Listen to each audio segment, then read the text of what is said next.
The morning mist clung to the Potomac like a shroud, thick enough to taste. Retired Master Sergeant Avery Cross moved through it in steady rhythm, her breath forming small clouds that dissolved into the gray. Her running shoes barely made a sound on the wet gravel path. She'd been running this route for 3 years now, ever since the medical discharge, ever since the flight surgeons told her the shrapnel near her spine meant she'd never fly again. The river churned beside her, swollen from recent rain, and somewhere in the distance a freight train howled its lonesome call. She was 2 miles in, heart rate steady at 140, when the secure sat phone in her jacket pocket vibrated with a pattern she hadn't felt in years. 3 short bursts, the emergency protocol. Her fingers found it immediately, muscle memory overriding the shock. The voice that came through was clipped, familiar, urgent. Sergeant Cross, Sector 7 now. Colonel Marcus Reeves. Her former squadron commander. The man who'd pinned her silver star and signed her discharge papers on the same goddamn week. Avery stopped running. The mist seemed to press closer. "Sir, I'm not active duty, you know that." Static crackled. Then his voice again, lower this time, almost pleading. "Ghost protocol, Avery. We have a situation over the Atlantic. Unidentified aircraft, 300 miles from the coast, flying a profile that matches nothing in our database. It's broadcasting your old squadron frequency. It's broadcasting your call sign." The world seemed to tilt. Her call sign. Revenant. The name they'd given her after she'd brought back a shot-up F-22 Raptor through a thunderstorm with one engine and half a wing, landing it on fumes and prayer at Langley while the tower crew watched in silence. That was 6 years ago, before the mission in the Strait of Hormuz. Before the surface-to-air missile that should have killed her but instead left her alive with titanium pins in her back and a permanent flight restriction in her medical file. "Sir, someone's using my call sign." "Not using it, Cross. The aircraft is squawking your personal IFF code, the one that was supposedly deleted from every database after your retirement. And whoever's flying it knows things. Things about Operation Phantom Reach that were classified above your clearance level." Avery's jaw tightened. Phantom Reach, the black operation that never officially existed, the one that cost her everything. The sat phone felt heavy in her hand now, heavier than any control stick she'd ever gripped. Around her the morning joggers passed by, oblivious, lost in their podcasts and their ordinary Saturday routines. She envied them for a moment, those people whose greatest concern was beating their personal record or choosing a brunch spot. Colonel Reeves was still talking, his voice carrying that controlled urgency she remembered from pre-flight briefings when the situation was deteriorating fast. "I've got a car coming to your location. Black Suburban, 2 minutes out. JSOC wants you at the operations center immediately. They're scrambling intercept fighters, but the bogey's pulling maneuvers that shouldn't be possible. Rate of climb that exceeds anything we have operational. And Cross, it gets stranger. The pilot, whoever they are, they've been asking for you specifically. By name. They say they won't communicate with anyone else." She watched a leaf spiral down from an overhanging oak, landing in a puddle that reflected the gray sky. Her back ached, the dull, constant reminder of why she was here instead of in a cockpit somewhere over hostile airspace. "I can't fly, sir.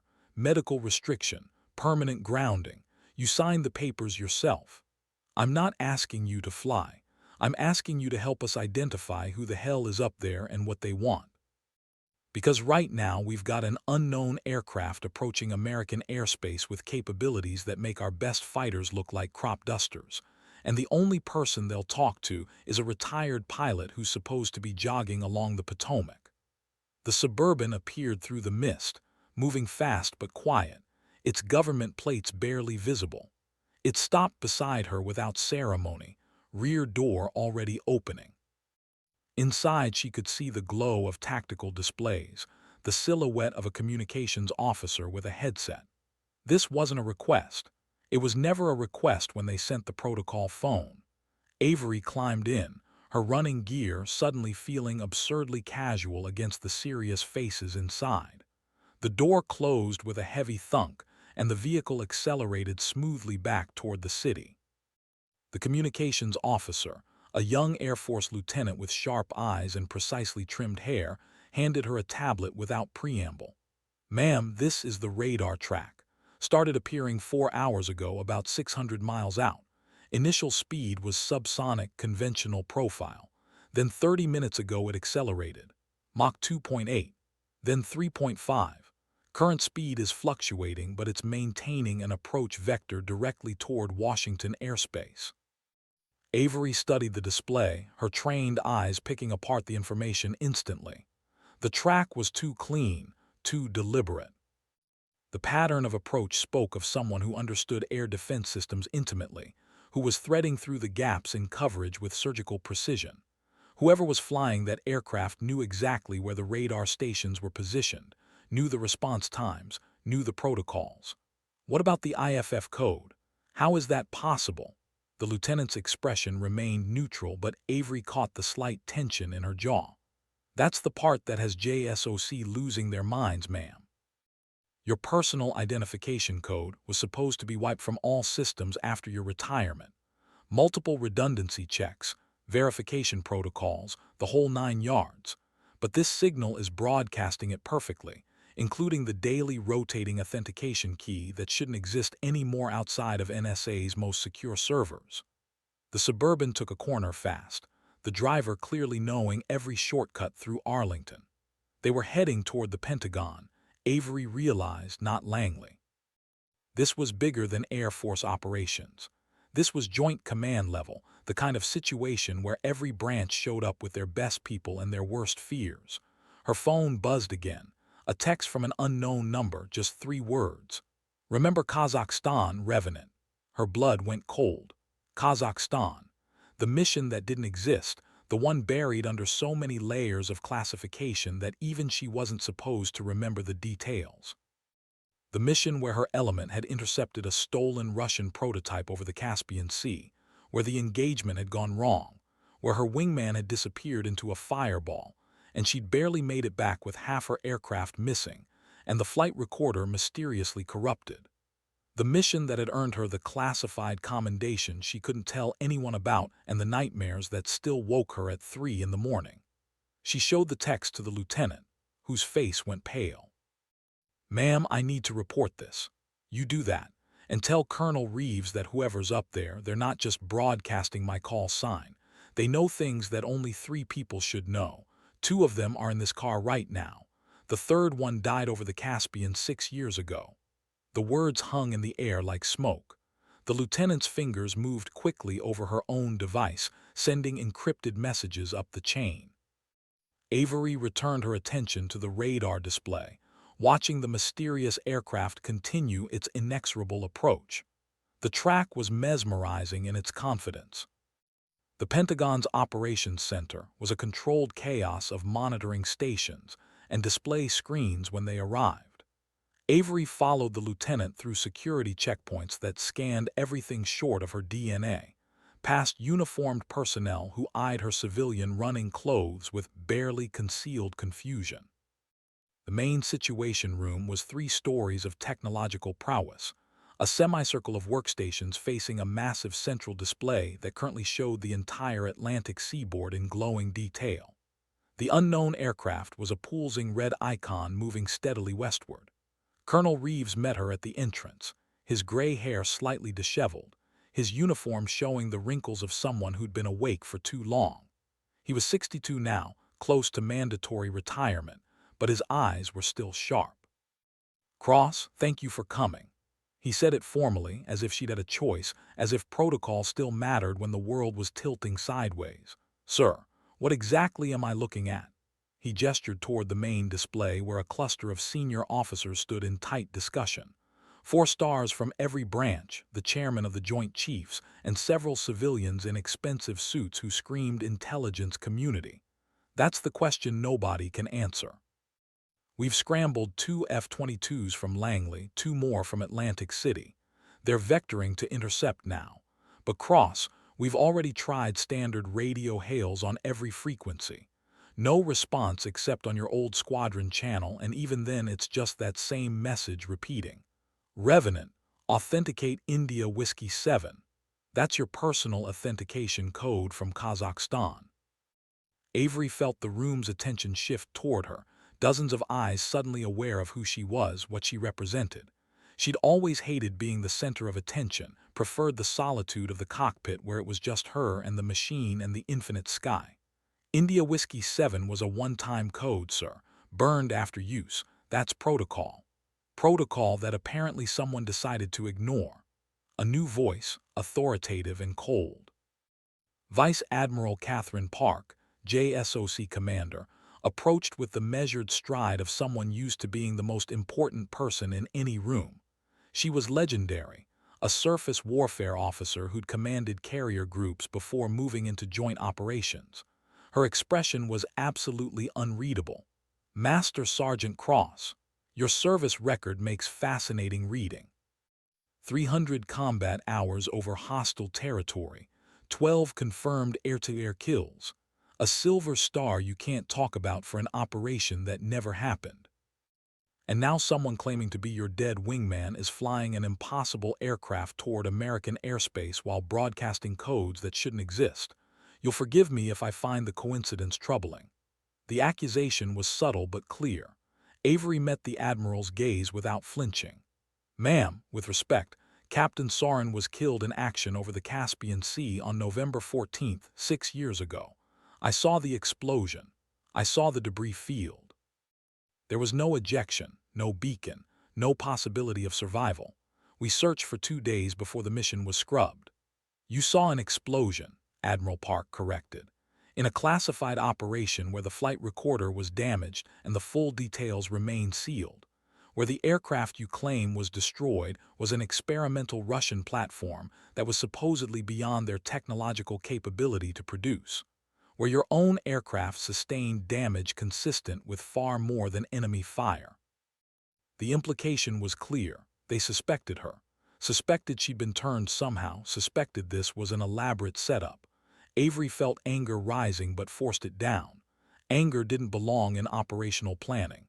If you think I'm compromised, ma'am, I'll submit to whatever vetting you require.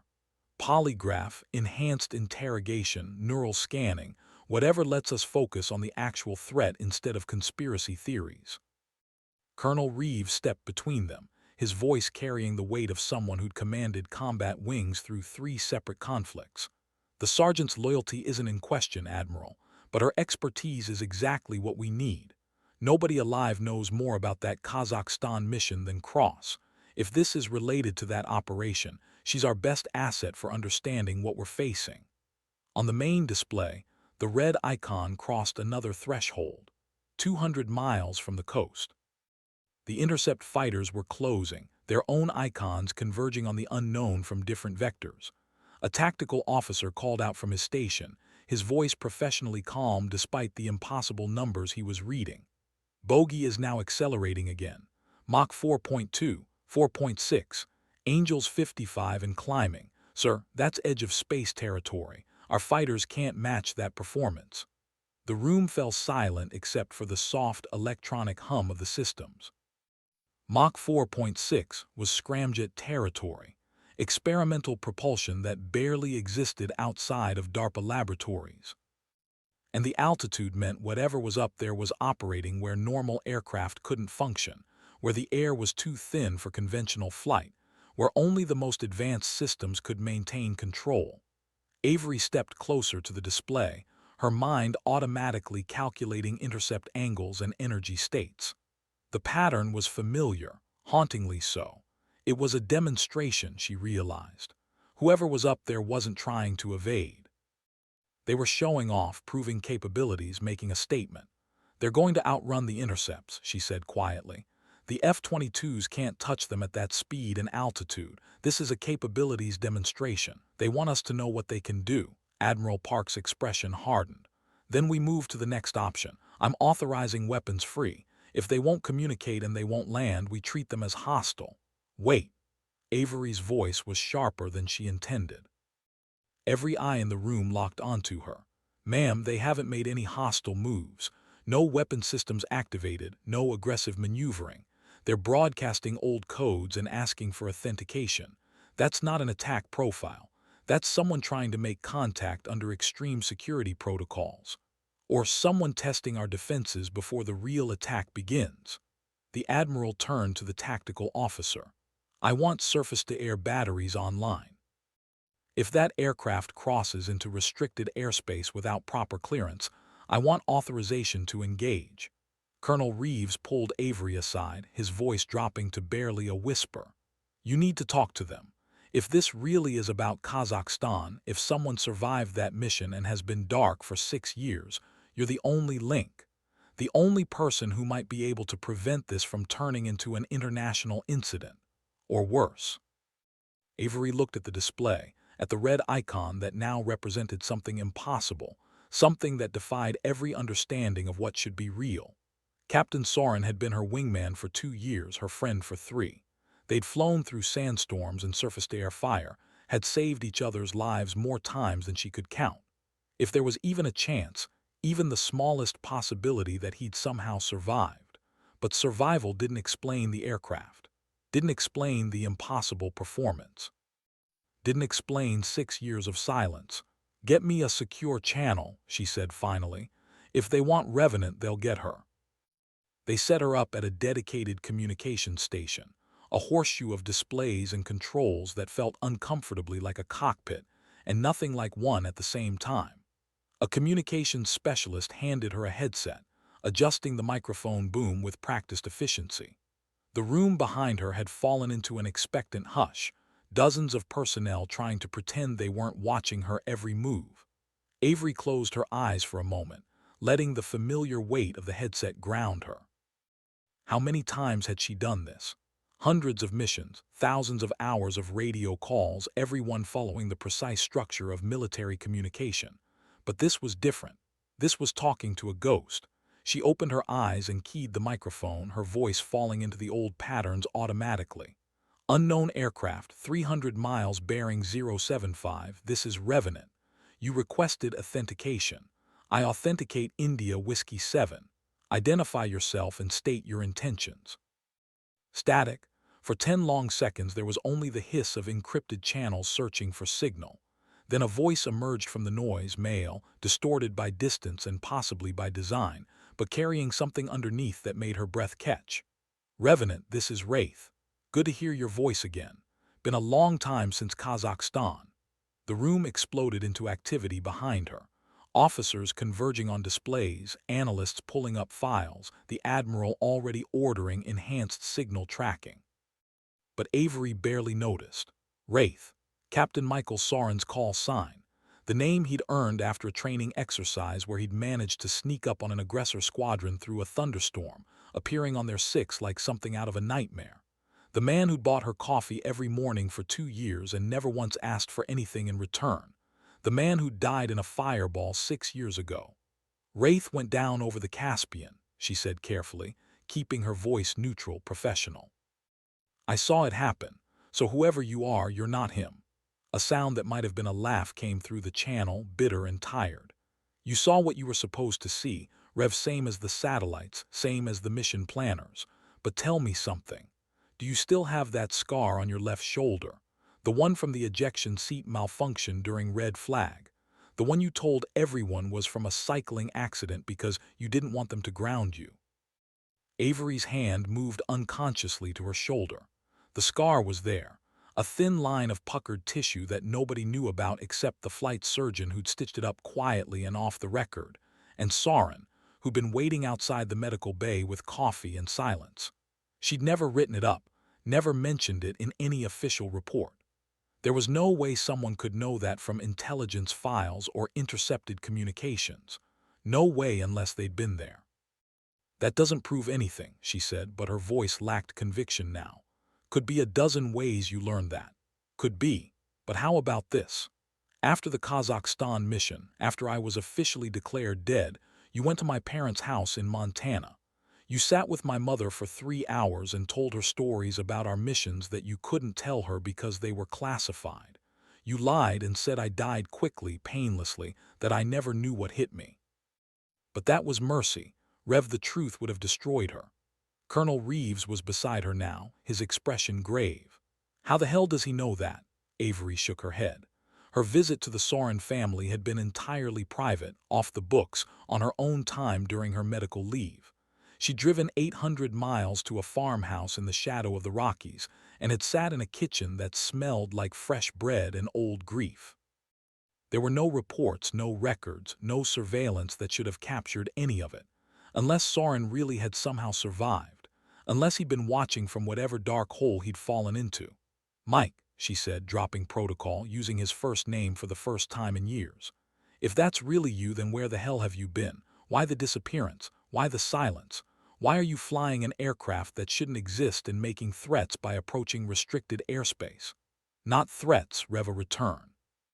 "And that aircraft, it's the one we were sent to intercept 6 years ago, the Russian prototype, the one that shot us down, the one I managed to land in the Taklamakan Desert with a dead engine and a bullet through my leg. I've been in China, Rev Guest of the People's Liberation Army. 6 years of interrogation, of forced cooperation, of building them better systems while planning my escape. And now I'm coming home, flying the proof of what they made me do." The implications crashed over the room like a wave. A stolen Russian prototype. 6 years of Chinese captivity. Forced cooperation. This wasn't a reunion.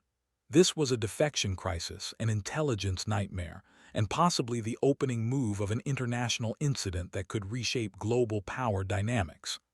Admiral Park was already on a secure line, her voice clipped and urgent as she briefed someone, probably the Secretary of Defense, possibly the President himself. Colonel Reeves kept his hand on Avery's shoulder, a steadying presence as the world tilted. "Mike, listen to me carefully," Avery said, forcing her voice to remain calm, controlled. "If what you're saying is true, then you need to follow instructions exactly. There are protocols for this situation. We can bring you in safely, protect you, debrief you properly, but you have to follow procedure. You can't just fly into American airspace without clearance. They'll shoot you down. The Admiral has already authorized weapons free. I know. I've been monitoring your communications since I came over the horizon. I know there are F-22s trying to reach my altitude right now. I know there are SAM batteries spinning up along the coast. I know you have authorization to engage. That's why I'm talking to you, Rev, because you're the only one who might understand why I had to do this way." "Do what way, Mike? You're not making sense. If you wanted to defect, there were channels. Embassy contacts, intelligence protocols, extraction teams. Why steal an aircraft and fly it across the Pacific? Why risk starting a war?" The pause stretched long enough that she thought the connection had been lost.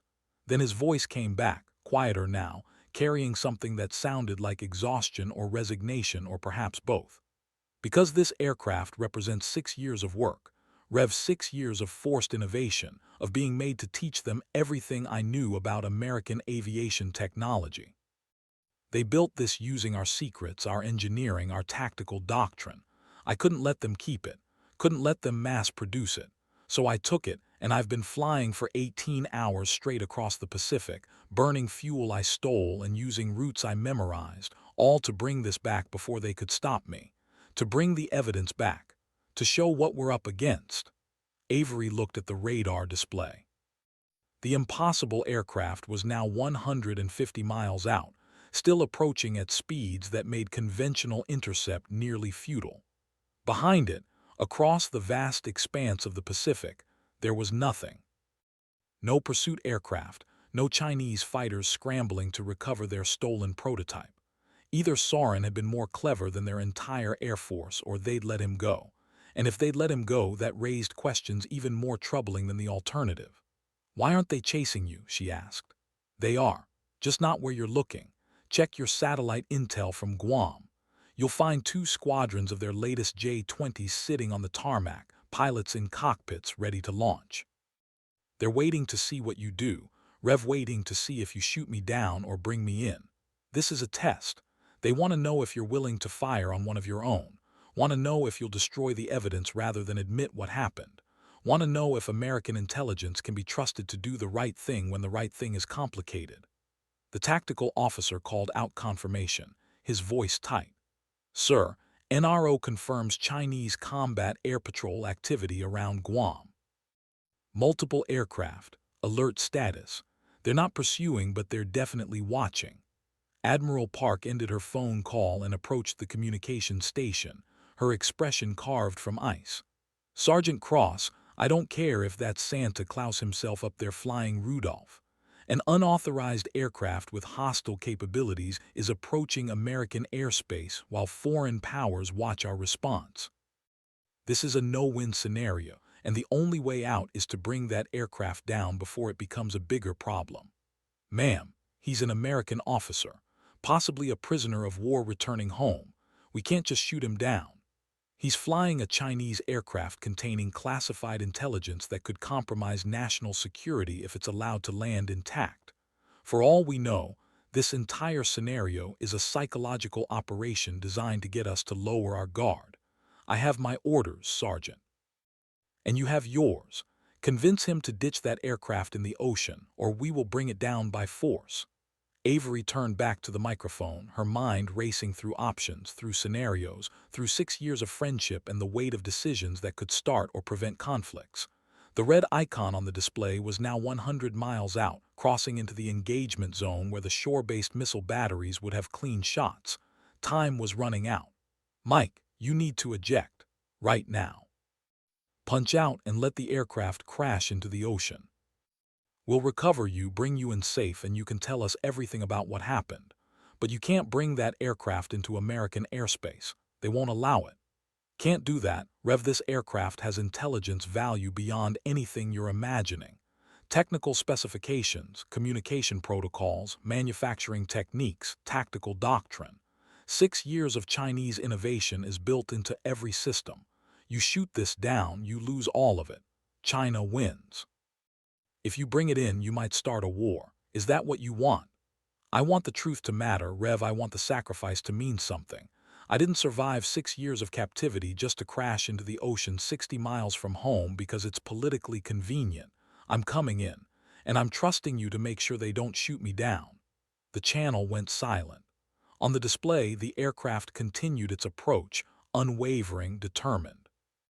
The F-22s were vectoring in from multiple angles now, their pilots undoubtedly receiving updated instructions, weapons authorization, rules of engagement.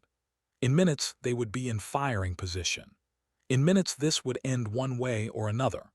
Colonel Reeves was speaking quietly with Admiral Park, their voices too low to hear but their body language clear. This was escalating beyond their control, moving up chains of command that would make decisions based on policy and politics rather than personal loyalty or human cost. Avery made a decision. She keyed the microphone again, but this time she changed the channel to the secure tactical frequency used by the F-22 pilots. Protocol violation, unauthorized communication, but she was already so far beyond regulations that one more breach wouldn't matter. "Raptor flight, this is Revenant. I know you're receiving orders to engage the inbound bogey. I'm asking you to hold fire until we can confirm hostile intent. That aircraft is being piloted by an American POW attempting to return home. I'm requesting a visual identification pass before any engagement." A pause. Then a woman's voice, professional but carrying a hint of uncertainty. "Revenant, this is Raptor 1. We copy your transmission, but our orders are clear. Weapons free on the inbound track if it crosses the 50-mile line. We don't have authorization to delay engagement. Raptor 1, I'm asking for one visual pass. 60 seconds. Confirm the aircraft profile, confirm it's not carrying external weapons, confirm hostile intent before you take the shot. That's all I'm asking. 60 seconds for the life of an American pilot." Another pause. Admiral Park was shouting now, demanding to know what Avery was doing, but Colonel Reeves was somehow blocking her path, his body language suggesting this conversation needed to happen without interference. The old man still had her back, even now, even when it might cost him his stars. "Revenant, Raptor 1, will make one pass. Visual identification only. But if that aircraft makes any aggressive moves, any deviation from current flight path, we are engaging immediately. Understood." "Understood, Raptor 1, and thank you." Avery switched back to the primary channel. "Mike, listen to me very carefully. I've bought you 60 seconds. The intercept fighters are going to make a visual pass.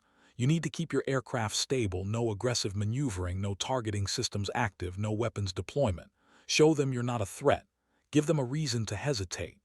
Rev, I've been flying for 18 hours. I'm running on fumes and memory.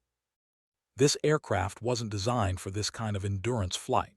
I'm past the point of aggressive maneuvering. I'm barely maintaining altitude as it is. If they want a stable target, they've got one.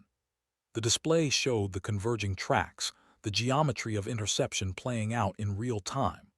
The F-22s were coming in from above and behind, using their altitude advantage to position for both visual identification and immediate engagement if necessary. It was textbook tactics, the kind of approach she'd flown 100 times herself. She knew exactly what those pilots were seeing, the way their hands would be positioned on the controls, the tension in their bodies as they prepared for whatever came next. The radio crackled. "Revenant Raptor 1, we have visual on the bogey." The pilot's voice had changed, carrying a note of something that might have been awe or fear or both. "That aircraft, it's like nothing I've ever seen. Canard configuration, thrust vectoring, some kind of adaptive wing geometry. It's definitely not one of ours. And Revenant, there's damage. Looks like battle damage along the fuselage, patched repairs, burn marks around the engine intakes. This thing has been through hell. Any visible weapons? Negative, hardpoints are empty. No external stores, no pods. If this aircraft was armed, it's clean now. A small victory. Enough to maybe, possibly, buy more time." Avery glanced at Admiral Park, who was now on multiple phones simultaneously, her face a mask of barely controlled fury. This was spiraling beyond any single person's control.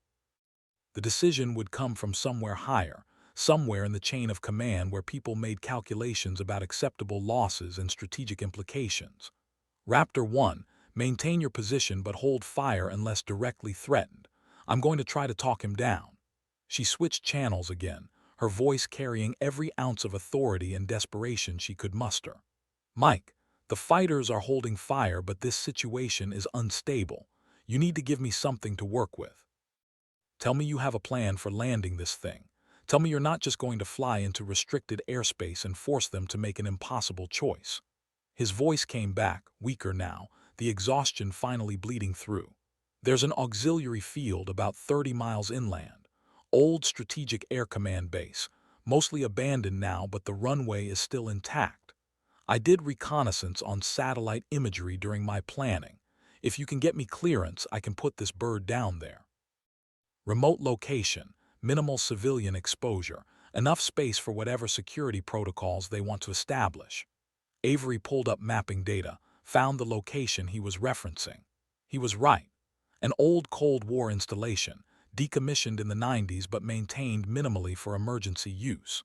The runway was over 10,000 feet, plenty of room for an aircraft of unknown performance characteristics. And the isolation meant containment would be easier, security straightforward. It could work if she could convince the admiral, if she could convince the people making decisions in Washington, if she could buy enough time. "Stand by, Wraith. I'm going to see if I can make this happen." She pulled off the headset and turned to face Admiral Park, Colonel Reeves, and the assembled command staff. Every face was turned toward her, waiting for her to either save the day or condemn them all to disaster. She chose her words carefully, knowing this might be the most important briefing of her life. "Ma'am, he's requesting permission to land at the old Stratford SAC base. Remote location, secure facility, long runway. We can establish a security perimeter, bring in specialized teams, contain the situation without putting civilian populations at risk. If we shoot him down now, we lose everything he's carrying. All the intelligence, all the technical data, all the testimony about what happened during 6 years of captivity. We lose the chance to verify his story, to understand what capabilities our adversaries have developed." Admiral Park's expression was unreadable. "Or we allow a potentially compromised aircraft to land on American soil, potentially carrying surveillance equipment, tracking devices, or worse.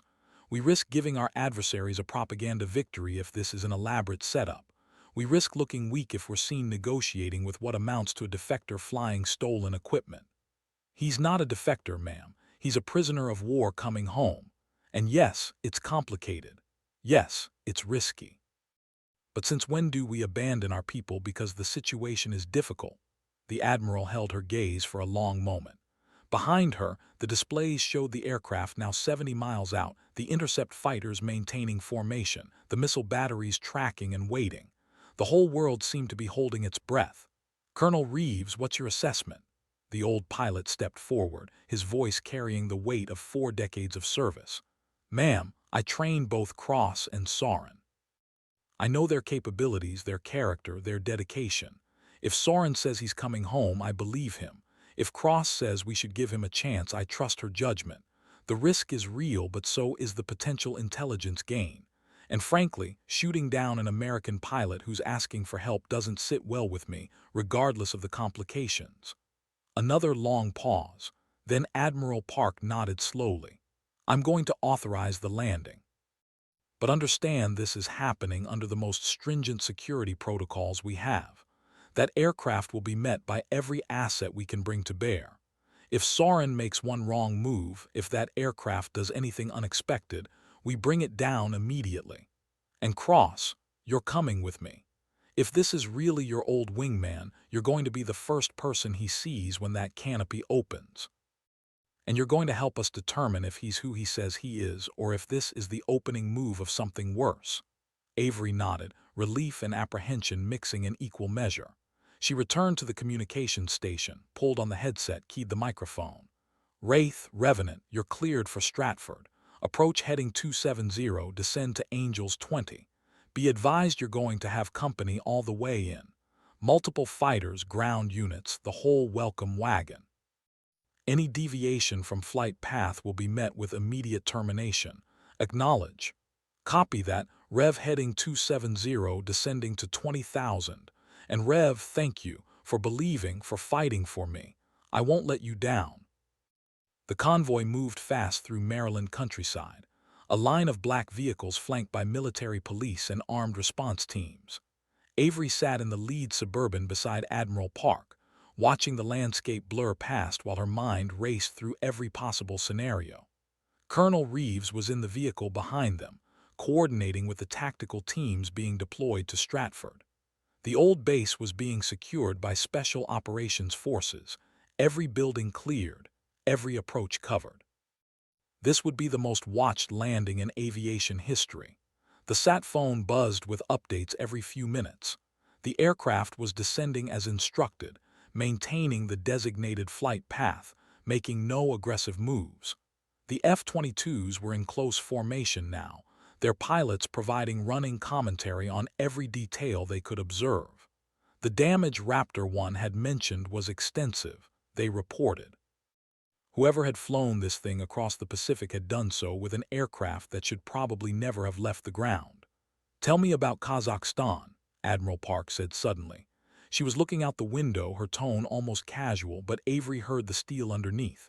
This was an interrogation disguised as conversation. Ma'am, that operation is still classified above my clearance level. I can't discuss details. The classification can be adjusted when national security is at stake. Right now, I need to know everything about what happened that day. Because if this aircraft is what Soren claims, if it's the same prototype you encountered 6 years ago, then there are implications that go beyond a simple rescue mission.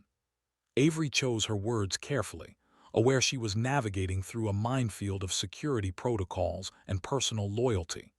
We were tasked with intercepting an unknown aircraft over the Caspian Sea. Intelligence suggested it was a Russian prototype that had gone missing from a test facility near Astrakhan. Our orders were to conduct visual identification and force it down if possible. When we made contact, it was clear the aircraft represented a significant leap in capability. Supercruise, advanced maneuverability, stealth characteristics. The engagement went wrong. Soren took fire, his aircraft was hit, and he went down. I engaged the prototype, but it evaded and disappeared over Chinese airspace. My aircraft was damaged and I barely made it back to the carrier. That's the official report. And the unofficial version? The unofficial version is that the aircraft shouldn't have existed. The technology was too advanced, the performance too good. We suspected at the time that it represented cooperation between Russian design bureaus and Chinese manufacturing, but we couldn't prove it. And after Soren went down, after my aircraft was shot up, the mission was scrubbed and classified. I never got answers about what we were really intercepting that day. Admiral Park nodded slowly. You were sent to intercept evidence of Sino-Russian technological cooperation. What you actually found was something that scared people at levels above both of our pay grades. The aircraft you encountered represented a paradigm shift. If what Soren is bringing back is the same platform, or an evolution of it, then we're looking at capabilities that could change the balance of power in the Pacific. The convoy slowed as they approached the perimeter of Stratford. Guard towers that had been unmanned for decades were suddenly bristling with personnel. Armored vehicles blocked the access roads. Helicopters circled overhead, and in the distance Avery could see the distinctive shape of mobile air defense systems being positioned along the runway. They were preparing for every contingency, from a simple landing to an all-out assault. The Suburban stopped at a command post that had been established in what used to be the base operations building. Inside, banks of monitors showed multiple angles of the runway, the airspace above, the surrounding countryside. A colonel from Air Force Special Operations briefed them quickly, his presentation professional and thorough. The aircraft was now 30 miles out, descending through 15,000 feet, speed subsonic and decelerating. ETA to landing was 12 minutes. We have snipers positioned along the runway, he explained, indicating positions on a tactical map. EOD teams are standing by in case of explosive devices. Medical personnel are ready for immediate evacuation if the pilot is injured, and we have a Faraday cage prepared in Hangar 7. Once that aircraft stops moving, we're going to throw a suppression net over it to block any outbound signals. If this is carrying tracking or listening devices, they'll be dead before anyone can activate them. Avery studied the preparations, impressed despite her anxiety. These were professionals doing professional work. If Soren really was returning home, he'd be as safe as possible. And if this was something else, something more sinister, they'd be ready for that too. "Where do you want me?" she asked. Admiral Park pointed to a position near the runway's midpoint. "You'll be in an armored vehicle with a communications link to the aircraft. When he lands, when that canopy opens, you're going to talk him through the surrender protocol. We need him out of that aircraft with his hands visible, no sudden movements, total compliance. Can you do that?" "Yes, ma'am." They moved outside into afternoon light that seemed too bright, too normal for the strangeness of the situation. The sky was clear, a perfect autumn day, the kind of weather she'd love to fly in. Somewhere up in that blue expanse was an aircraft that shouldn't exist, piloted by a man who should be dead, carrying secrets that might reshape everything. Colonel Reeves joined her at the armored vehicle, a modified MRAP with communications gear and ballistic protection. His expression was grave. "Cross, I know you want to believe this is your friend coming home, but you need to be prepared for the possibility that whoever's flying that aircraft isn't the man you remember. 6 years of captivity changes people. Interrogation, coercion, psychological manipulation. If the Chinese had him that long, they could have broken him, turned him, made him into something else. I know, sir, I'm not naive, but I also know Soren. If there's even a chance he's really in there, really fighting to come home, then I owe it to him to give him that chance. Just promise me you'll stay safe. Don't let nostalgia or friendship cloud your judgment when that aircraft touches down." She promised, though she wasn't entirely sure she could keep that promise if it came down to choosing between security protocols and saving her wingman. They climbed into the MRAP, the heavy door closing with a solid thunk that muffled the outside sounds.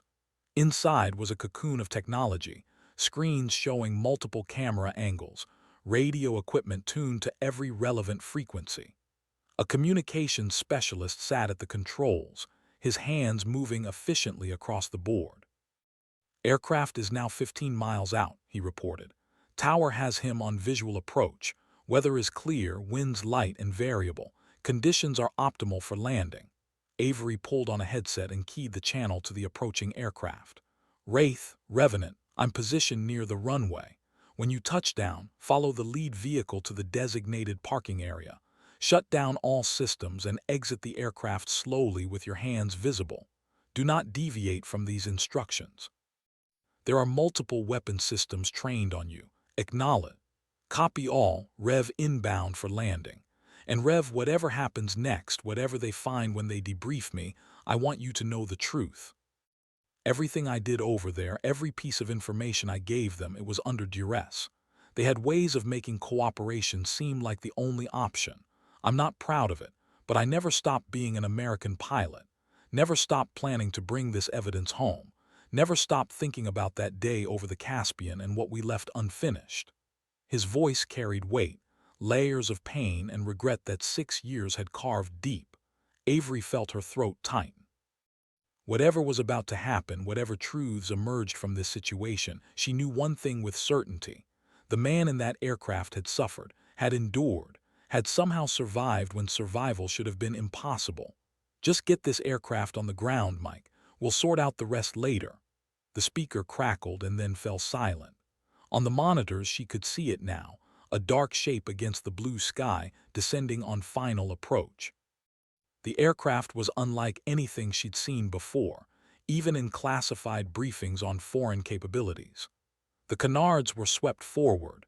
The wings had an adaptive geometry that seemed to shift even as she watched, and the engine arrangement was something between conventional turbofans and something more exotic. It was beautiful in the way that dangerous things often are, a marriage of art and lethality. The landing gear deployed, 3 wheels touching down in sequence, a small puff of smoke from the tires as they made contact with concrete that hadn't felt an aircraft's weight in decades. The touchdown was smooth, professional, the kind of landing that spoke of countless hours of experience. Whoever was flying that machine knew what they were doing. The aircraft rolled out, speed bleeding off, following the guide vehicle that had pulled onto the runway ahead of it. Everything was happening exactly according to plan. Too exactly, perhaps. The thought crossed Avery's mind and she pushed it aside. Sometimes things went right. Sometimes the complicated situations resolved cleanly. She had to believe that. The aircraft came to a stop in the designated area, surrounded immediately by vehicles forming a protective and restrictive perimeter. The engine noise wound down, that distinctive whine of high-performance turbines spinning into silence. For a moment, nothing moved. Then the canopy began to open, sliding back smoothly, revealing the cockpit interior and the figure inside. Even from this distance, even through the camera's lens, Avery could see that it was him. Captain Michael Soren looked like he'd aged 20 years in 6. His face was gaunt, carved down to bone and tendon. His hair was longer than regulations allowed and shot through with gray that hadn't been there before. But it was his eyes that made her breath catch. They carried something that looked like haunted, a darkness that came from places she couldn't imagine. He raised his hands slowly, deliberately, showing they were empty. Then he stood carefully in the cockpit, his movements stiff, and began to climb out. Medical personnel moved in immediately, supporting him as his legs nearly buckled. 6 years of captivity, 18 hours of flight, the toll was written across his body in ways that made Avery's heart ache. She was moving before she consciously decided to, exiting the MRAP over the protests of the communications specialist, striding across the tarmac toward where they were helping Soren to the ground. Admiral Park's voice crackled in her earpiece, ordering her to maintain position, but she ignored it. Protocol could wait, security could adjust. Right now, her wingman needed to see a friendly face. She stopped 10 feet away as the security team surrounded Soren, their weapons trained on him even as the medics were checking his vitals. He looked up at her, recognition flooding his features and something that might have been relief or gratitude or simply exhaustion. "Rev," he said, his voice rough. "I made it. I actually made it home." She wanted to run to him, wanted to embrace him the way she'd embraced him 1,000 times after successful missions, but she held her ground. There were protocols, procedures, security considerations. The man standing before her was both her friend and an intelligence asset, a returning hero and a potential security risk. The duality was impossible to reconcile. "Welcome home, Wraith," she said, her voice catching on the words. "We've got a lot to talk about." He nodded slowly. "I know. I know what this looks like. I know what they're thinking. But I swear to you, everything I did to survive long enough to bring this back, to make it mean something. The intelligence in that aircraft, it's worth every day of hell I went through. It's worth the nightmares I'll carry for the rest of my life. Please tell me it's going to matter." Before she could answer, Admiral Park arrived with her security detail, her expression unreadable. "Captain Soren, I'm Vice Admiral Catherine Park, JSOC. You're officially in the custody of the United States military. You'll be transported to a secure facility for debriefing, medical evaluation, and psychological assessment. The aircraft you arrived in is now property of the United States government and will be analyzed by appropriate technical personnel. Do you understand?" Soren straightened slightly, finding some reserve of military bearing despite the exhaustion. "Yes, ma'am. I understand. And ma'am, I request that Master Sergeant Cross be present during my initial debriefing. She has tactical knowledge of the Kazakhstan operation that will be relevant to my testimony." The Admiral considered this for a moment, then nodded curtly. "Granted. Cross, you're attached to the debriefing team. We leave in 5 minutes."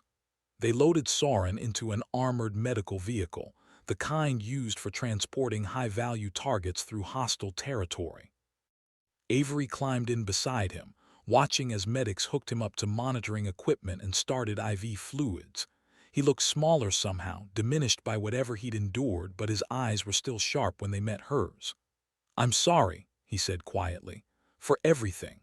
For going dark, for not finding a way to make contact, for coming back like this. I know I've caused problems. I know there are people who want me dead rather than let me complicate their neat little world." "Those people can go to hell," Avery replied. "You survived. You came home. That's what matters." He smiled faintly. "Always the optimist. Even when we were getting shot at over the strait, you always believed we'd make it through. I held on to that, you know. During the worst of it, when they had me in cells that were too small to stand up in, when they were asking questions for 18 hours straight, when they were making me prove my value by designing systems that would be used against my own country. I thought about you and that stupid, stubborn optimism, and I told myself if you could believe we'd survive, then maybe I could too." The words hit harder than any weapon's fire. Avery felt something break inside her chest, some wall she'd built around the grief of losing him. She'd mourned him, had attended the memorial service where they'd folded a flag for a casket that held no body, had drunk too much whiskey, and told too many stories about the good times. And all that while he'd been alive, suffering, surviving, fighting his way back. "You're home now," she said, her voice barely steady. "Whatever comes next, whatever they find in the debriefing, you're home." The vehicle began to move, joining the convoy that would transport them to wherever the intelligence community conducted their most sensitive interrogations. Outside the small window, Avery could see the aircraft being covered with suppression netting, technical personnel already beginning their preliminary analysis. Whatever secrets it held would be extracted methodically, carefully, and the implications would ripple through defense departments and intelligence agencies around the world. Inside the vehicle, Soren closed his eyes, the exhaustion finally winning. "I brought them something they'll hate me for," he murmured, half asleep already. "Proof that we're not as far ahead as we think. Proof that our adversaries have been innovating while we've been complacent. They'll want to bury it, to classify it so deep nobody ever has to confront what it means. But I need you to promise me something. Rev, promise me you won't let them hide the truth. Promise me the sacrifice matters." "I promise," she said, though she had no idea if that was a promise she could keep. The convoy drove through the Maryland countryside as the sun began its descent toward the horizon. Behind them, the impossible aircraft sat under netting and guard, a monument to 6 years of suffering and the price of secrets. Ahead lay interrogation rooms and political calculations, technical analysis and strategic implications. The world would keep turning, decisions would be made at levels neither of them could influence, and the truth would be whatever those in power decided it should be. But for this moment in this vehicle, a pilot had come home, a friend had survived. And sometimes, Avery thought, that had to be enough. Even when you knew it wasn't. Even when you knew the real story was just beginning and the hardest parts were still ahead. even when you knew that the ghosts of what had happened would haunt them both for whatever years remained. The radio crackled with status updates, positions and clearances and security protocols. Colonel Reeves' voice came through, steady and certain, telling her they'd have quarters prepared at the debriefing facility, that she should get some rest before the questioning began in earnest. Admiral Park was already on conference calls with Washington, beginning the careful process of managing the political fallout. And somewhere, Avery was certain, intelligence analysts in China were explaining to their superiors how an American pilot had stolen their most advanced aircraft and flown it home. The facility turned out to be an unmarked complex buried in the Virginia woods, the kind of place that didn't appear on maps and whose personnel didn't acknowledge where they worked. They processed Soren through medical, security, and preliminary psychological evaluation while Avery waited in a briefing room that smelled of coffee and floor polish. Colonel Reeves joined her after an hour, carrying 2 paper cups of something that was technically coffee but tasted like regret. "They're being thorough," he said, settling into a chair with a grunt. "Running every test they can think of. Blood work, neural scans, checking for implants or tracking devices. They found evidence of old injuries, malnutrition, stress fractures that healed wrong. He's been through hell, Cross. Whatever he tells us in there, remember he earned the right to be heard." She sipped the terrible coffee and tried to organize her thoughts. The shock was wearing off now, replaced by questions that multiplied like bacteria in a petri dish. How had Soren survived the shoot-down? How had he ended up in Chinese custody instead of Russian? What had they done to him for 6 years? And most troubling, what had he done for them in return for his survival? "Sir, do you think he's compromised?" Colonel Reeves took a long time answering. "I think he's a man who did what he had to do to stay alive. Whether that constitutes compromise depends on your definition. The Chinese are patient. They could have spent 6 years building him into an asset, feeding him information designed to mislead us, preparing him for this exact scenario. Or he could be exactly what he claims, a prisoner of war who seized an opportunity and took it. The only way to know is to listen to his story and verify every piece of it against what we can confirm independently." The door opened, and a woman in a dark suit entered, carrying a tablet and an expression that suggested she'd seen every variation of human deception and wouldn't be fooled by any of them. She introduced herself as Special Agent Marissa Torres, Defense Intelligence Agency, assigned to conduct the initial debriefing. Her handshake was firm and her eyes missed nothing. "Sergeant Cross, Colonel Reeves, thank you for your cooperation. We're ready to begin the interview with Captain Soren. He's requested your presence, Sergeant, and we've agreed based on your operational knowledge of the Kazakhstan incident. However, this session is being recorded and monitored. You're here to provide context and verification, not to interfere with the questioning." "Understood," Avery nodded. They followed Torres through corridors that all looked identical, past rooms whose purposes she could only guess at, until they reached a space that was part conference room and part interrogation chamber. Comfortable chairs around a table, but cameras in every corner and the subtle hum of recording equipment. Soren was already there, cleaned up now, wearing fresh clothes that hung loose on his frame. He'd been given water and what looked like the remains of a sandwich. He stood when they entered, military courtesy ingrained too deep to fade. "At ease, Captain," Torres said, settling into her chair and opening her tablet. "Let's begin with the basics. State your name, rank, and service number for the record." "Captain Michael James Soren, United States Air Force, service number 372489116. His voice was steadier now, the medical treatment and hot food reviving something of the officer he'd been. "Good. Now, Captain, I'm going to ask you to walk us through the events of November 14th, 6 years ago. Start with the mission briefing and take us through everything that happened." Soren glanced at Avery, something passing between them that didn't need words.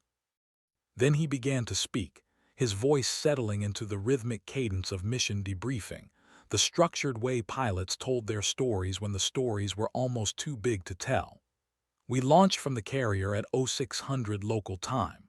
2 F-22s, myself and Master Sergeant Cross, Coulson's Wraith and Revenant. Mission was classified black, need to know only. Our tasking was to intercept an unknown aircraft that had been tracked over the Caspian Sea, verify its identity, and force it down if possible. Intelligence suggested it was a Russian prototype that had gone missing from their test program. We were briefed that the aircraft represented significant technological advancement and that preventing its recovery by hostile forces was a strategic priority. He paused, taking a drink of water. His hands were steady, but Avery could see the tension in his shoulders, the way he was bracing himself for the hard parts of the story. We made contact with the bogey at 0720 at Angels 40, approximately 200 miles off the coast. Initial visual identification confirmed it was unlike any aircraft in our recognition database. Canard configuration, adaptive geometry, some kind of thrust vectoring we'd never seen before. We attempted radio contact on all standard frequencies. No response. We moved into intercept formation and used hand signals to indicate it should follow us. That's when things went wrong. Tors made notes on her tablet, her expression unchanged. Define wrong. The pilot of the bogey was good, better than good. They waited until we were in close formation, then broke hard left and accelerated. I'm talking about performance that shouldn't have been possible. 0 to Mach 2 in seconds, pulling turns that should have torn the airframe apart. We engaged, tried to stay with them, but it was like chasing a ghost. Every time we thought we had an angle, they'd pull some maneuver that defied physics. Avery remembered this part, remembered the frustration and growing fear as they'd realized they were outmatched. The aircraft had moved through the sky like it was swimming through water, fluid and impossible. At 0743 the bogey opened fire, Soren continued. Not missiles, some kind of directed energy weapon, maybe a laser or particle beam. We didn't even see it coming. My aircraft took a hit in the port engine, lost power, lost hydraulics. I punched out at Angels 35, watched my Raptor fall into the sea. Cross engaged the bogey to cover my descent, took damage to her own aircraft but managed to drive them off. Last thing I heard before my chute deployed was her calling for SAR, giving my position. Then I was in the water and everything was chaos. Tors leaned forward slightly. This is where your story diverges from the official report. According to the record, we conducted search and rescue operations for 48 hours and found no trace of you. No chute, no beacon, no debris beyond your aircraft. You were declared killed in action. So tell me, Captain, what really happened? Soren's jaw tight.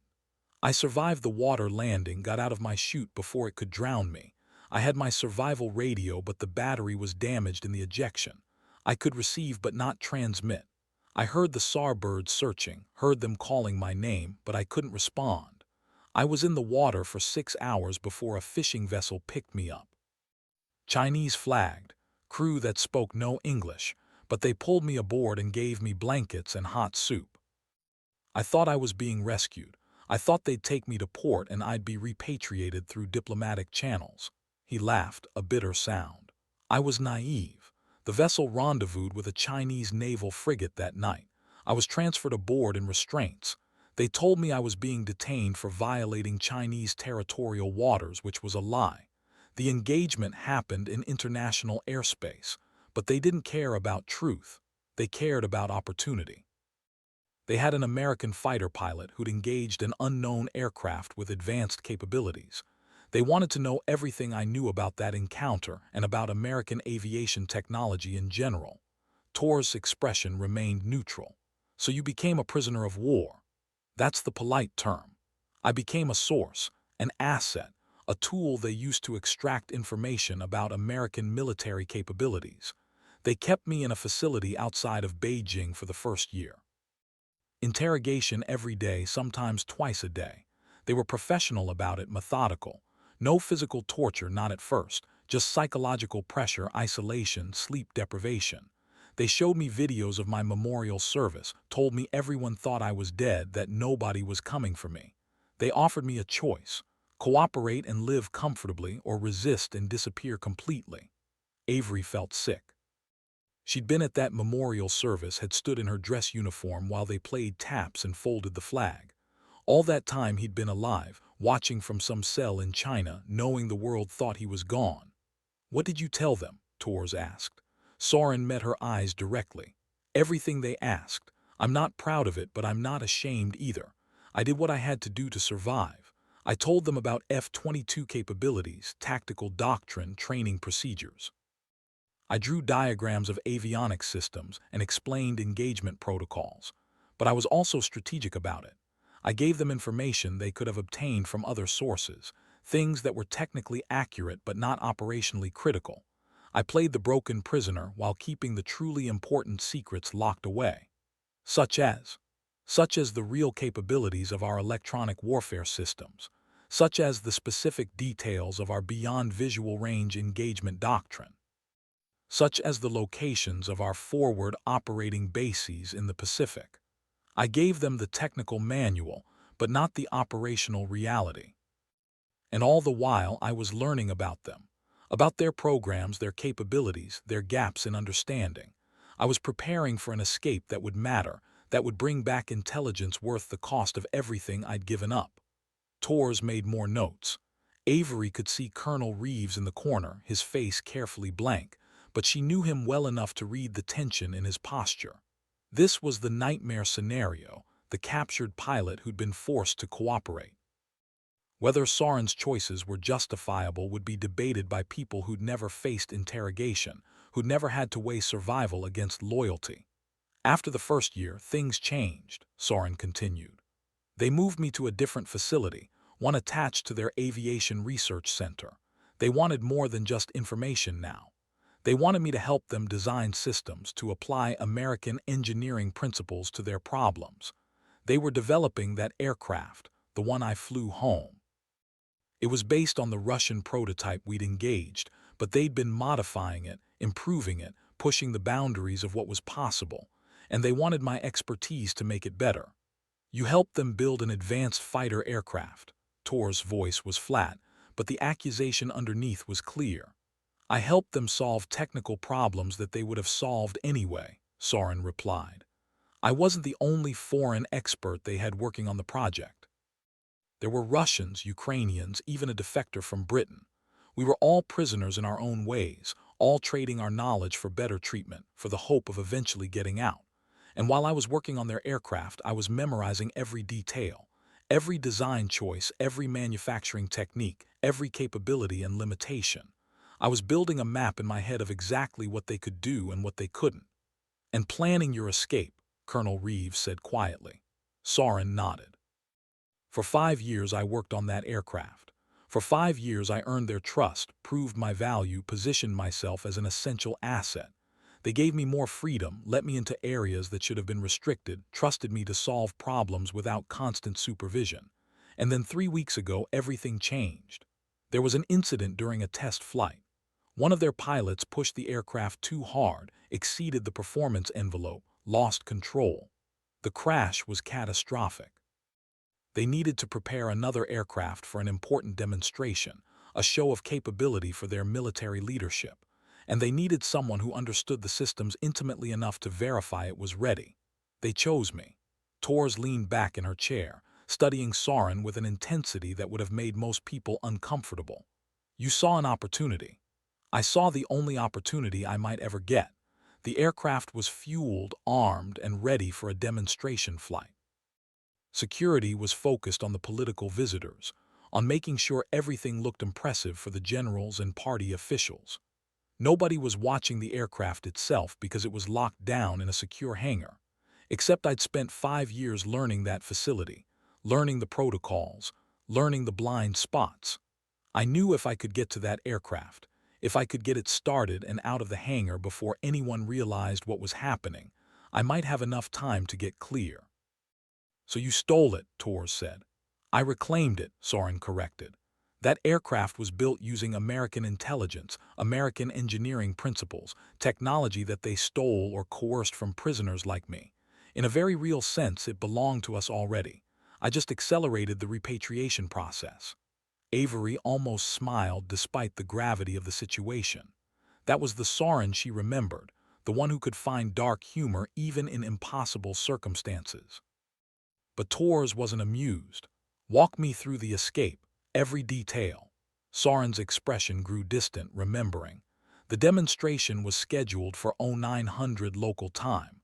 I arrived at the facility at 0630, earlier than required, claiming I wanted to do a final systems check. The security team knew me, had seen me working on the aircraft for weeks. They let me through without question. I went through the pre-flight procedures, started the auxiliary power unit, began the engine startup sequence. That's when the first alarm went off. Someone in the control tower realized an unauthorized engine start was in progress. But by then, I had the engines at idle and I was already releasing the hangar doors. He paused, taking another drink of water. His hands weren't quite steady anymore. The hardest part wasn't getting airborne. The hardest part was the first 2 minutes when I was vulnerable, when every air defense system in the region was trying to lock onto me. I went full afterburner, broke every speed restriction they had, and headed east at low altitude. The terrain masking bought me time, kept me below the radar horizon long enough to get some distance. By the time they got fighters scrambled to intercept, I was already over the Gobi Desert doing Mach 2 at 50 feet, threading through canyons that I'd memorized from satellite imagery years ago. Colonel Reeves whistled softly. Night terrain following at supersonic speeds. That's insane. It was necessary. If I'd climbed to altitude, they would have shot me down in minutes. My only advantage was that I knew the aircraft better than any of their pilots, had tested its limits more thoroughly, understood exactly what it could do. I flew that machine harder than it was ever designed to be flown, pulled maneuvers that probably took years off the airframe's service life, and somehow kept it together long enough to reach international waters. Tors pulled up something on her tablet. Our satellite tracking shows you went dark for approximately 8 hours somewhere over Mongolia. No radar returns, no electronic signatures. Where were you? On the ground, Soren admitted. I had to refuel or I wouldn't make it to the Pacific. I'd identified an old Soviet-era airstrip in the middle of nowhere, abandoned for decades but with the runway still mostly intact. I landed there, used fuel from the ferry tanks I'd installed during the test phase, got back in the air before anyone knew I'd been there. It wasn't elegant, but it worked. And then you flew across the Pacific, Tors said. 6,000 miles of open ocean in an aircraft that wasn't designed for that kind of endurance flight. How? Very carefully, and by compromising every safety margin in the book. I flew high for fuel efficiency when I could, low when I needed to avoid detection. I shut down non-essential systems to conserve power. I hand-flew most of the route because the navigation system was designed for operations over Asia, not trans-Pacific flights. And I didn't sleep. Couldn't afford to. When exhaustion got too bad, I'd do steep climbs, pull GS, anything to keep the adrenaline flowing. By the time I reached American airspace, I'd been in the cockpit for 18 hours straight and I was running on fumes and stubbornness. Avery thought about what that meant, the level of skill and endurance required. Most pilots couldn't hand-fly a high-performance aircraft for more than a few hours before fatigue degraded their performance to dangerous levels. 18 hours was beyond human endurance, beyond what training could prepare you for. It was what made manifest, survival instinct overriding physical limitation. Why didn't you divert to Japan or Korea? Tors asked. Why risk the full Pacific crossing? Because I didn't trust anyone else with this intelligence. Didn't trust that the information wouldn't get buried in diplomatic negotiations or classified so deep that it never affected policy. I needed to bring this home directly, unambiguously. I needed to make sure the American military and intelligence community couldn't ignore what I was carrying. This aircraft represents years of Chinese innovation, years of technology transfer and forced cooperation from prisoners like me. It's proof of how far they've advanced while we've been focused elsewhere. And I needed that proof to land on American soil, undeniably, unavoidably. Tors studied him for a long moment. Avery couldn't read her expression, couldn't tell if she was impressed or suspicious or simply calculating the implications. Finally, she nodded slowly. Captain Soren, you understand that everything you've told us will need to be verified. We'll be conducting extensive technical analysis of the aircraft, cross-referencing your account with signals intelligence and satellite data, interviewing you repeatedly to ensure consistency. This process will take months, possibly years. You'll remain in protective custody during that time, and your status will be conditional pending the outcome of the investigation. I understand, ma'am. Good. Then let's talk about the aircraft itself. What are we dealing with? What capabilities should our technical teams be looking for? Soren's expression shifted, becoming more animated. This was his element, the technical discussion where he could demonstrate value. The aircraft is designated Jian 28 in Chinese service, though I doubt that designation appears in any official documentation. It's based on the Russian prototype we encountered 6 years ago, but extensively modified. The airframe uses metamaterial composites that provide structural strength while maintaining radar-absorbing properties. The engines are a hybrid design, combining conventional turbofan technology with a plasma injection system that provides additional thrust at high altitudes. Maximum speed is around Mach 5 at optimal altitude, though that performance comes with significant fuel consumption penalties. He pulled out a napkin from the table and started sketching, his hands moving with practiced precision. The flight control system is fly-by-light using fiber optics instead of conventional wiring, reduces weight, and improves response time. The canards are active, continuously adjusting based on flight conditions and control inputs. And the weapon systems, those are what should really concern you. They've integrated directed energy weapons, the same type that shot me down 6 years ago. Limited firing duration due to power requirements, but effective range of over 30 miles against aircraft targets. Tors was recording all of this, her tablet capturing both the audio and Soren's impromptu sketches. And their production capability. How many of these aircraft exist? When I left, they had 3 operational airframes and components for at least 12 more in various stages of assembly. But that's just the beginning. The facility I was held at was only one of several working on advanced aviation projects. If they're making this kind of progress on fighter aircraft, imagine what they're doing with unmanned systems, with hypersonic missiles, with space-based capabilities. We're not just behind, we're behind in ways we don't even recognize yet. The room fell silent. Avery could see Colonel Reeves processing the implications, his decades of experience in air combat making him uniquely qualified to understand how serious this was. If Soren was even partially correct, if the Chinese had achieved this level of capability, then the entire balance of power in the Pacific needed to be reconsidered. There's more, Soren added quietly. Something I haven't mentioned yet because I wasn't sure who to trust.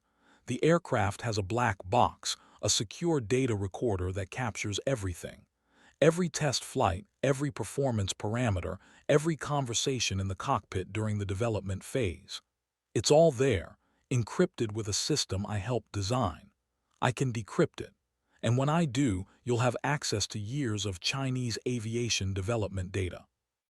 Their testing procedures, their manufacturing techniques, their operational planning, everything. Tor's eyes widened slightly, the first crack in her professional composure. Where is this recorder? Installed in the aircraft, behind the instrument panel. Your technical teams haven't found it yet because it's disguised as part of the structural support. But I can show them exactly where to look and how to extract it without damaging the data. Admiral Park entered the room at that moment, her timing suggesting she'd been monitoring the interview from elsewhere. Captain Soren, if you're offering us access to this data recorder, I need to know what you want in return. Nobody survives 6 years of captivity and escapes with classified intelligence without expecting something. Soren stood, meeting the Admiral's gaze with the kind of respect that came from understanding rank and authority but not being intimidated by it. Ma'am, I want 3 things. First, I want the truth about what happened to me to become part of the official record. Not classified, not buried, but acknowledged. I want other pilots to know that if they're captured, if they're coerced into cooperation, there's a way back. That survival doesn't mean betrayal, that coming home is possible even when it seems impossible. Second, I want the intelligence I'm providing to actually be used. I didn't endure 6 years of hell just so this data could sit in a vault somewhere. I want our military to learn from this, to adapt, to take the threat seriously. And third, I want Master Sergeant Cross cleared of any suspicion regarding our mission 6 years ago. Her actions that day saved my life. The fact that I couldn't be rescued wasn't her fault or anyone's fault. It was just the chaos of combat and bad luck. She deserves better than to have this hanging over her career. Avery felt something tight in her chest loosen slightly. She hadn't realized Soren knew about the investigation that had followed Kazakhstan, the questions about whether she'd followed proper procedures, whether the mission failure represented pilot error or command negligence. The inquiry had been quiet but thorough, and while she'd been officially cleared, there had always been whispers, doubts, the subtle career damage that came from being associated with a classified failure. Admiral Park considered this for a moment. The first request I can't guarantee. Classification decisions happen above my level, but I'll advocate for transparency where possible. The second request is already happening. We're establishing a task force to analyze everything you've provided, with representation from every relevant agency. Your intelligence will be briefed to senior leadership within the week. As for the third request, I'll see what can be done, but Sergeant Cross's record will ultimately speak for itself. Thank you, ma'am. That's all I can ask. They continued the debriefing for another 4 hours, Soren walking them through technical specifications, operational procedures, and strategic implications. He drew diagrams, listed names of other foreign experts who'd been part of the program, detailed the facility's layout and security measures. By the end, Avery's head was spinning with information, and she could see the exhaustion returning to Soren's features. Finally, Tors called a halt. "Captain, that's enough for today. We'll resume tomorrow after you've had proper rest and medical evaluation." Sergeant Cross, Colonel Reeves, thank you for your participation. The Admiral would like to speak with you both before you're dismissed. They followed Admiral Park to a smaller office, this one with actual windows looking out onto the Virginia woods. The sun was setting, painting the sky in colors that reminded Avery why she'd fallen in love with flying in the first place. The beauty up there, the freedom, the way the world looked different from above. Admiral Park closed the door and gestured for them to sit. Her expression was serious but not hostile, the look of someone about to deliver difficult news with professional courtesy. "What I'm about to tell you doesn't leave this room without proper authorization." "Understood," they both nodded. "Good. Sergeant Cross, Colonel Reeves, what Captain Soren brought us today represents both an intelligence windfall and a political nightmare. The aircraft itself is extraordinary, but the implications of how he obtained it are going to create problems at the highest levels of government. The Chinese are already demanding its return, claiming it was stolen property. Our State Department is trying to manage the diplomatic fallout, while our intelligence community is salivating over the technical data. And there are people in both communities who think Soren is a liability, that his story is too convenient, that this entire situation could be a sophisticated operation designed to feed us misinformation." Avery felt anger rising. "Ma'am, with respect, anyone who thinks that didn't see him when he landed, didn't see what 6 years did to him, that's not an act." "I agree, but we have to follow the process, have to verify his account against every source we have. In the meantime, both of you are confined to this facility. You're not under arrest, but you're not free to leave either. You have knowledge of classified programs that makes you security risks until we determine the full scope of what we're dealing with." Colonel Reeves accepted this with the resignation of someone who'd seen similar situations before. Avery fought the urge to protest, knowing it would be futile. "How long?" she asked. "Days? Weeks?" "Until the investigation concludes or until your knowledge is no longer operationally relevant. Could be a week, could be a month. I'm sorry, but that's the reality of the situation." The Admiral stood, indicating the meeting was over. "You'll have comfortable quarters, access to recreation facilities, and regular updates on the investigation's progress. Try to think of it as a working vacation." After she left, Avery and Colonel Reeves sat in silence for a long moment. Finally, the old pilot sighed and rubbed his face with both hands. "This is going to get worse before it gets better," he said. Soren brought home the truth, but truth has a way of making people uncomfortable.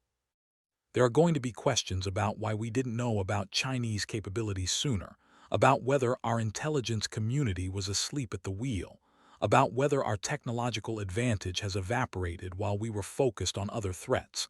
And there are going to be people who want to shoot the messenger rather than hear the message. What do you think, sir? About Soren, about his story? I think he's telling the truth as he understands it. I think he survived something that should have broken him and found a way to turn that survival into something meaningful. Whether that makes him a hero or a security risk or both, that's above my pay grade. But I'll tell you this, Cross. Watch your back. You're associated with this situation now, and that association could help your career or destroy it depending on how the politics shake out. They were assigned quarters in what appeared to be guest housing for visiting personnel. Comfortable enough, with a bed and a desk and a window that didn't open. Avery lay awake that night, staring at the ceiling, thinking about everything that had happened. This morning she'd been jogging along the Potomac, her biggest concern whether to get breakfast before or after her run. Now she was in protective custody at an undisclosed location. Her dead wingman was alive and being debriefed about 6 years of captivity, and she was sitting on intelligence that could reshape American defense policy. The world had tilted sideways and she wasn't sure it would ever right itself. Her phone buzzed, surprisingly still in her possession though she suspected it was monitored. A text from an unknown number. "Conference Room B, 200 hours. Come alone. This is not official." She should report it. Should tell the security personnel that someone was trying to make unauthorized contact. But something in the message's tone suggested this was important. Someone reaching out through unofficial channels because official ones were compromised or insufficient. At 1:55 she left her quarters, moving quietly through corridors that were dimly lit and mostly empty at this hour.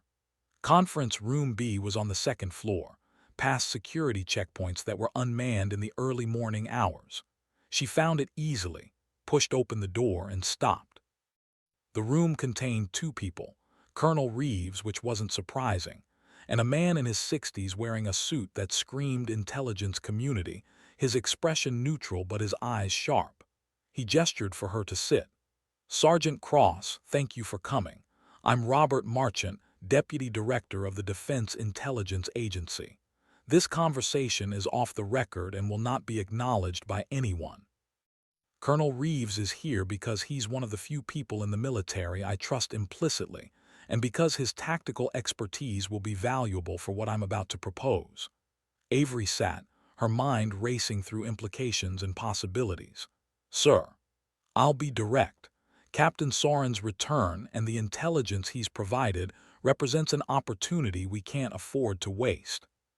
But there are forces within the government who want to handle this quietly, to classify the information so thoroughly that it never affects policy or procurement decisions.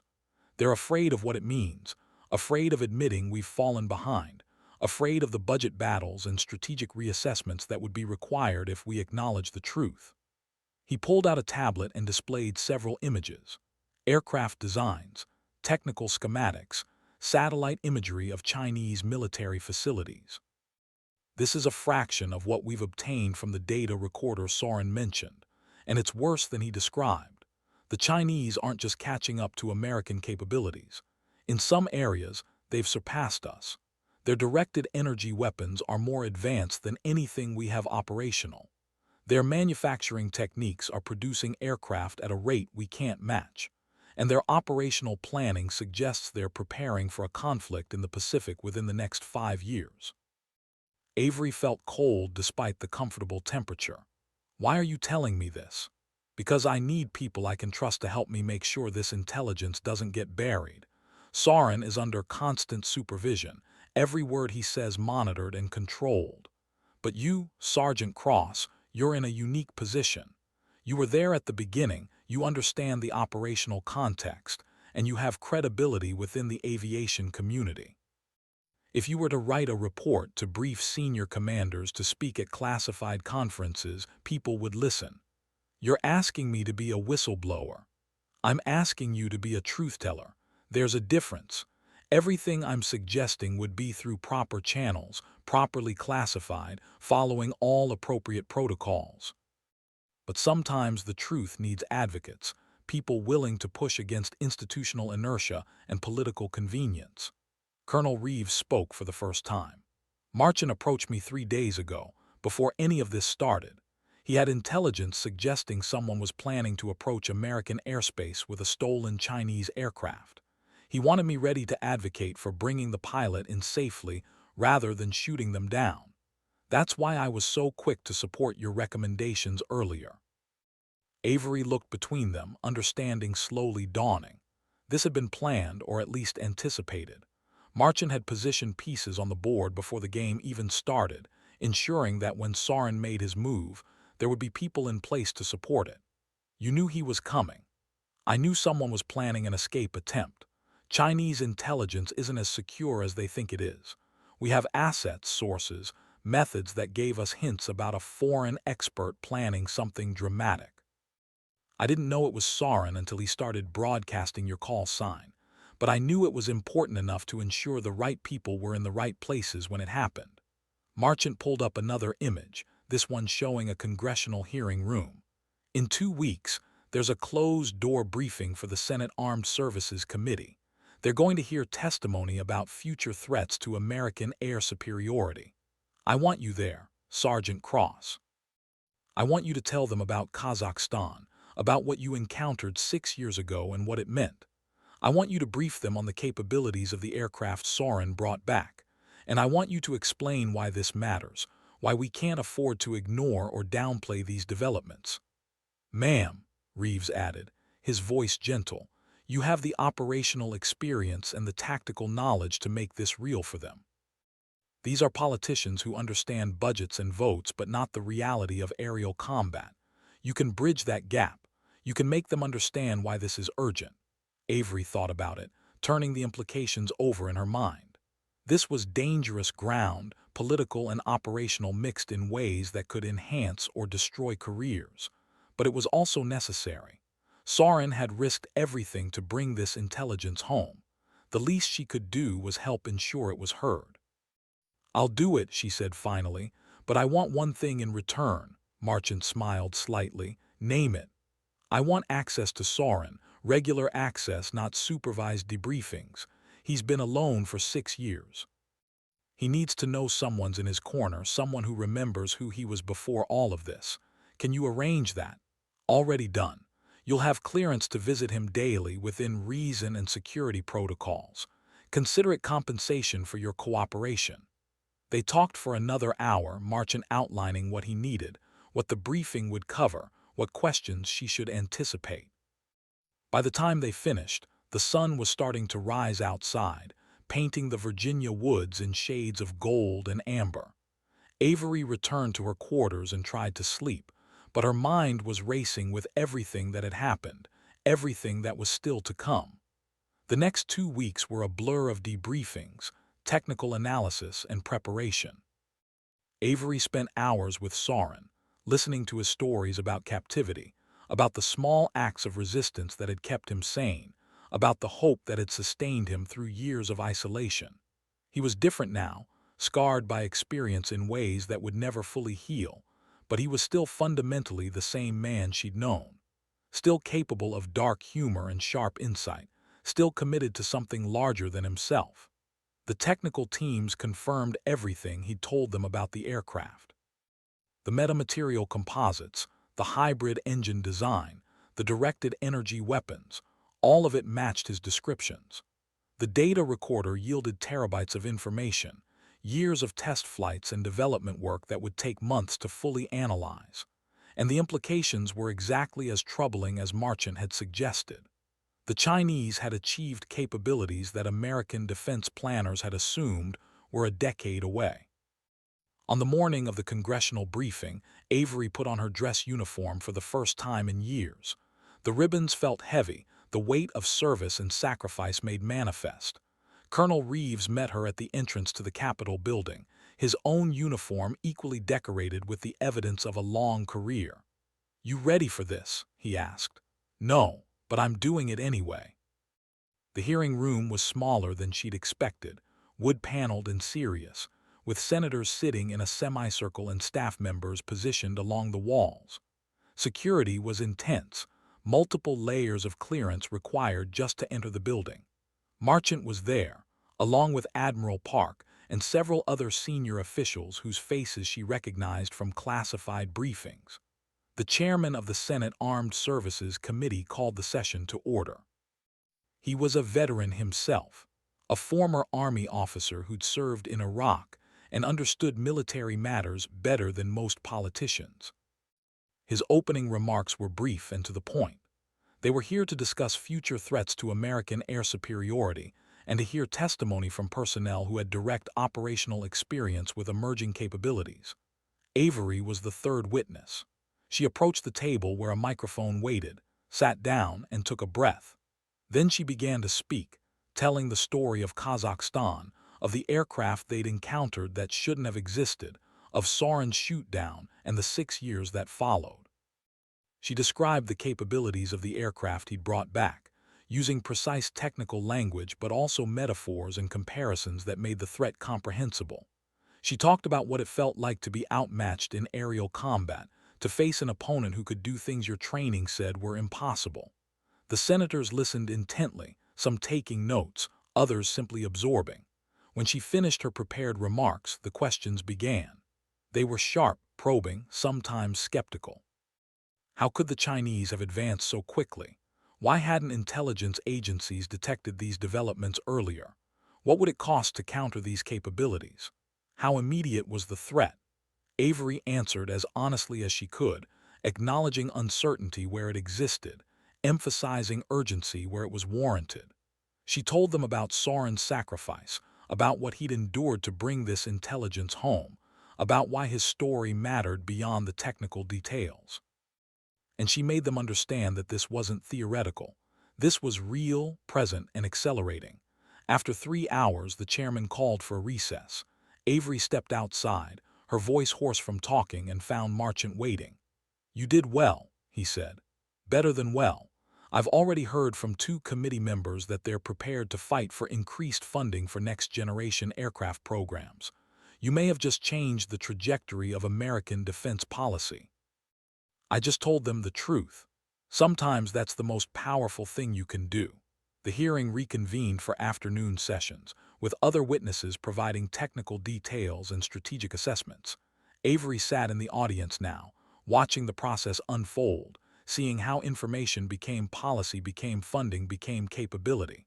It was slow and inefficient and frustratingly political, but it was also how democracy worked, how civilian control of the military was maintained, how decisions were made through debate rather than decree. That evening, she visited Soren in his quarters.